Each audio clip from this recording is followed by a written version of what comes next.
Gaza is a small place. It is a narrow strip of land on the Mediterranean coast. It sits between Israel and Egypt.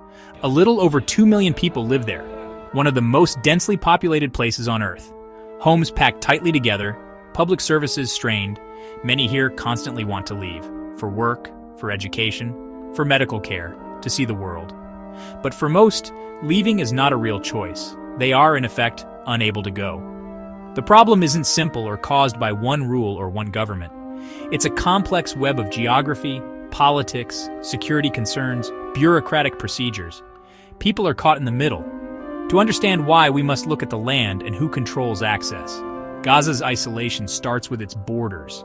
These borders are fortified barriers, controlled by neighbors with deep security fears and political agendas. Movement is the exception, not the rule. We'll explain this step by step. To understand why leaving Gaza is so difficult, one must first look at a map. Gaza is not a large territory. It is only about 25 miles long and varies from 3.7 to 7.5 miles wide. It is bordered by Israel to the north and east, by Egypt to the south, and by the Mediterranean Sea to the west. This geography means that there are very few potential ways to enter or exit.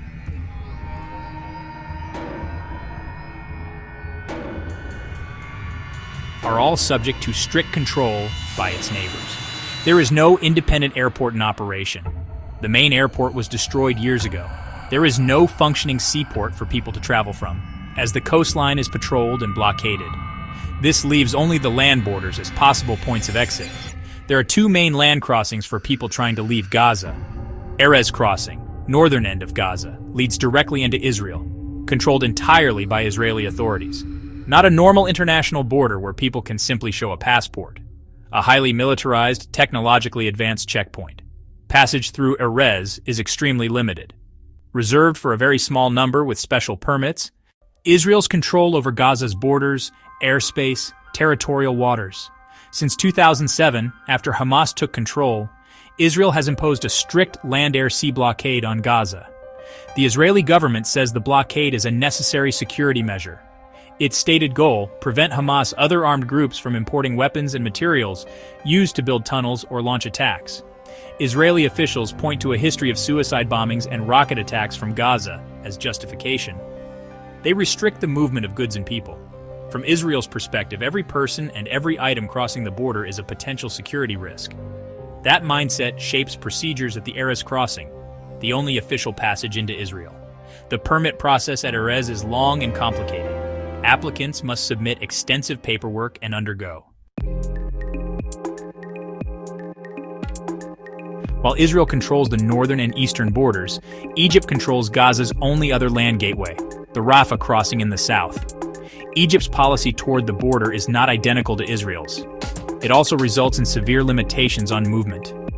Egypt's primary motivation is national security and internal stability. The Egyptian government is fighting Islamist insurgents in North Sinai next to Gaza. Authorities fear weapons, fighters, and extremist ideas crossing into Sinai. Because of these fears, Egypt keeps Rafah closed most of the time. It isn't run like a normal international border open daily. Openings are announced sporadically, often with little notice. When open, it's usually for just a few days and for specific approved categories. Individuals holding foreign passport, students enrolled abroad, people with residency permits in other countries, patients needing urgent medical treatment. Tens of thousands wait on lists. Hamas's Interior Ministry manages registrations in Gaza. Final approval comes from Egyptian intelligence. That creates a slow, unclear, two-tier bureaucracy. The internal political situation within Gaza adds another significant layer of complexity to the issue of movement. Since 2007, the Gaza Strip has been governed by Hamas, an Islamist political and military organization. Many Western countries, including the United States, the European Union, and Israel, designate Hamas as a terrorist organization.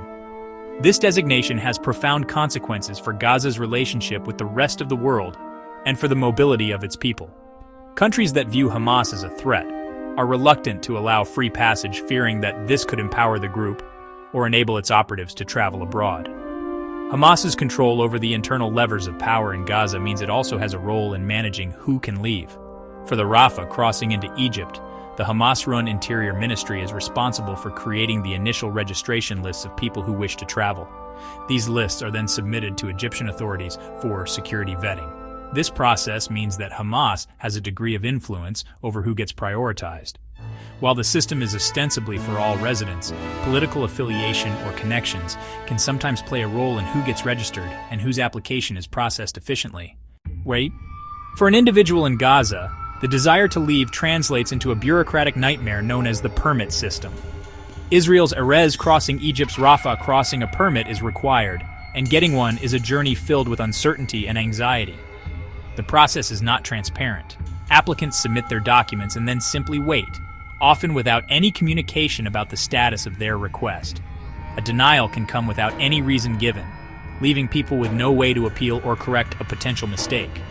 This system affects the most vulnerable people in the most profound ways, turning urgent needs into desperate gambles. Consider the story of a cancer patient.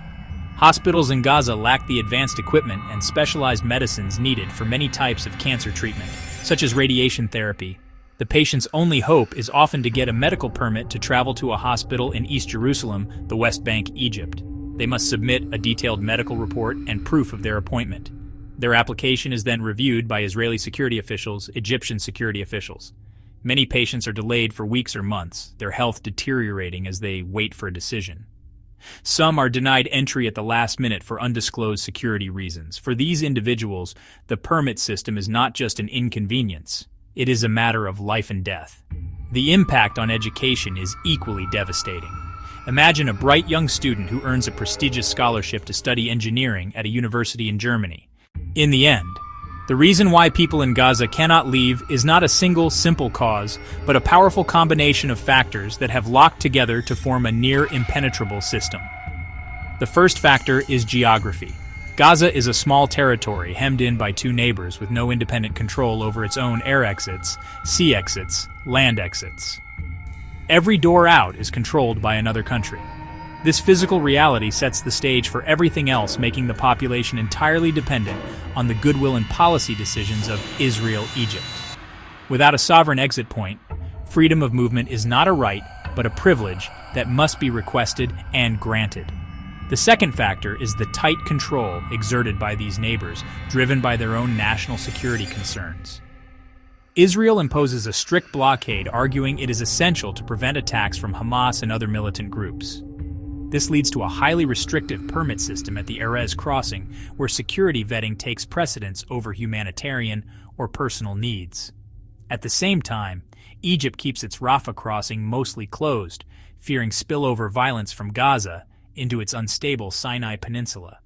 Both countries view the border through a security lens where the movement of people is seen as a potential threat to be managed, not a human right to be facilitated. The third factor is the complex and divided political landscape. The people of Gaza will remain trapped between the sea and the walls, unable to leave. Understanding why people cannot leave reveals the profound human cost.